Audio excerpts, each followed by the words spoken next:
Baik, Assalamualaikum warahmatullahi wabarakatuh. Perkenalkan, nama saya Yuni Kartika, Stanbook A111-21103. Baik, di sini saya akan memaparkan materi ringkasan pengantar pendidikan. Baik, materi pertama yaitu hakikat manusia dan pengembangannya. Dan materi kedua, menjelaskan definisi pendidikan. Materi ketiga, menjelaskan batasan, keharusan, dan kemungkinan pendidikan. Materi keempat, menjelaskan pendidikan sebagai sistem. Dan materi kelima, menguraikan pendidikan formal, informal, dan non-formal. Dan materi keenam, menjelaskan pendidikan seumur hidup. Materi ketujuh, menguraikan hubungan sekolah dan masyarakat. Materi kedelapan, menganalisis pendidikan dan pembangunan. Materi kesembilan, menjelaskan mahazab pendidikan. Materi ke-10, menganalisis permasalahan pendidikan. Dan materi ke-11, menjelaskan sistem pendidikan nasional. Baik, saya akan menjelaskan materi pertama. Materi pertama, hakikat manusia dan pengembangannya. Hakikat manusia dan pengembangannya. A. Pengertian sifat hakikat manusia.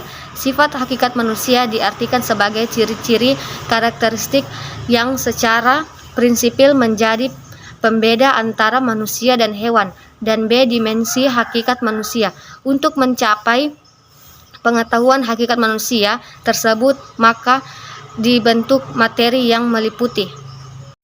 Adapun akal, nur penyerap ilmu, aksioma mewujudkan ilmu pengetahuan, kesadaran sadar suatu akibat dan kemampuan mengelola ilmu pengetahuan, pengalaman yang ditimba melalui keadaan. Dan selanjutnya materi kedua, yaitu menjelaskan definisi pendidikan. Baik, pengertian pendidikan merupakan salah satu hal terpenting dalam kehidupan seseorang. Pendidikanlah yang menentukan dan menuntun masa depan dan arah kehidupan seseorang.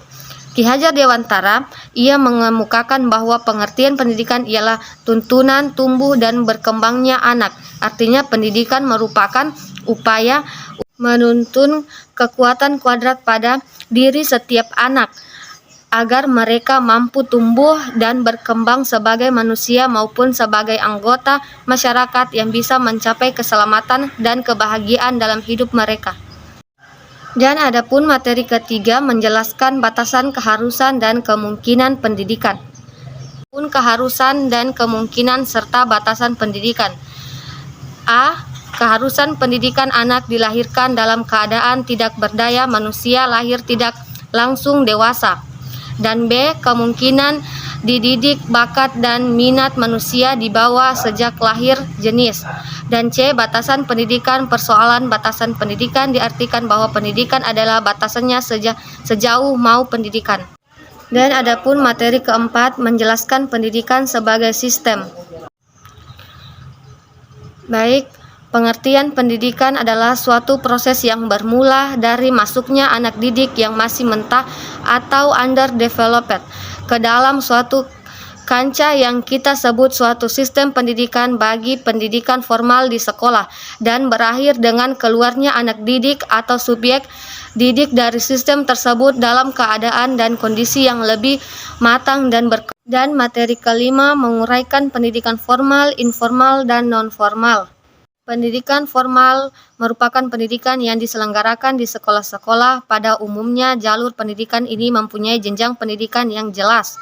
Dan pendidikan non-formal adalah jalur pendidikan di luar pendidikan formal.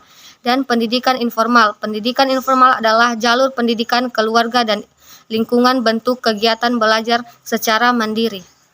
Materi keenam, menjelaskan pendidikan seumur hidup. Pendidikan seumur hidup ialah pendidikan yang berlangsung dalam seluruh tahap perkembangan seseorang sejak lahir sampai mati. Hal ini berarti bahwa kegiatan pendidikan dan belajar harus berlangsung dalam semua tahap perkembangan hidup seseorang sejak lahir sampai mati. Materi ketujuh, menguraikan hubungan sekolah dan masyarakat. Hubungan sekolah dengan masyarakat adalah suatu proses komunikasi antara sekolah dengan masyarakat untuk meningkatkan pengertian masyarakat tentang kebutuhan serta kegiatan pendidikan, serta mendorong minat dan kerjasama untuk masyarakat dalam peningkatan dan pengembangan sekolah. Materi ke-8 menganalisis pendidikan dan pembangunan. Pengertiannya, pendidikan merupakan usaha ke dalam diri manusia sebagai pembangunan merupakan usaha keluar dalam diri manusia. Pendidikan menghasilkan sumber daya tenaga yang menunjang pembangunan dan hasil pembangunan dapat semunjang pendidikan. Dan materi ke-9 menjelaskan mahzab-mahzab pendidikan. Pengertian mahzab atau aliran filsafat yang lazim dirujuk dalam pendidikan yaitu empirisi, nativisme, dan konvergensi. Materi ke-10 menganalisis permasalahan pendidikan. Pendidikan dapat memahami dan memberikan kontribusi terhadap dinamika pendidikan dalam sebuah kondisi masyarakat. Materi ke-11 menjelaskan sistem pendidikan nasional. Pendidikan nasional adalah keseluruhan komponen pendidikan yang saling terkait secara terpadu untuk mencapai tujuan pendidikan nasional. Dalam pengertian umum, sistem pendidikan adalah jumlah keseluruhan dari bagian-bagian yang saling bekerja sama untuk mencapai hasil yang diharapkan. Baik, terima kasih. Itulah materi dari saya untuk ringkasan mata kuliah pengantar pendidikan. Terima kasih. Wassalamualaikum warahmatullahi wabarakatuh.